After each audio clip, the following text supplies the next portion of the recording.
मित्रांनो, आपल्या मागे हा विषय झालेला होता. परत तो विषय आला आपल्या समोर की सीसॅटचा अभ्यास कसा करावा. सीसॅट साठी पुस्तक कोणता यूज करावा. आधी आपला विषय झालाय, परत एकदा मी रिपीट करतो तुम्हाला. सीसॅट साठी स्पेशल अभ्यास करायची गरज नाही.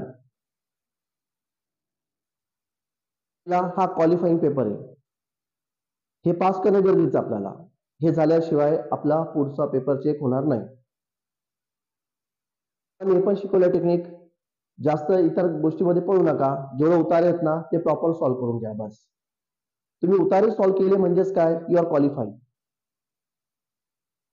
बाकीचं तुम्ही करा सॉल्व्ह, मी म्हणत नाही. जे तुम्हाला इथं पुढे सॉल्व्ह करा, पण तुम्ही पॅराग्राफ सॉल्व्ह केले तर तुम्ही पास होऊन जाता त्याच्यावरती. बरोबर आहे.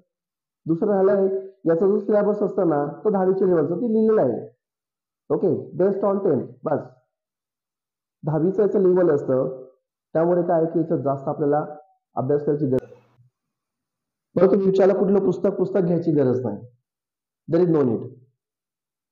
ओके, पण तुम्ही काय करू शकता माहितीये, तुमची आकलन शक्ती वाढवण्यासाठी रोज रीडिंग करा.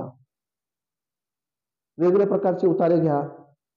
उतारे घेण्यापेक्षा मराठी, इंग्लिश जे विषय असतात ना, सायन्स वगैरे ते विषय घ्या.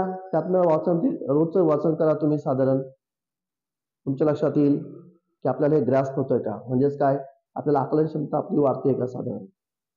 त्याच्यावरती काय प्रश्न तयार करा खाली. या पद्धतीने तुम्ही अभ्यास करू शकतात. म्हणून जास्त एफर्ट घेऊ नका. जास्त एफर्ट्स किंवा जास्त परिश्रम कशावर घेणं माहितीये, आपल्या जीएसच्या पेपरवरती, सामान्य ज्ञानावरती जास्त भर द्या. हे तुमचं पास होऊन जाणार तुम्ही. ठीक आहे.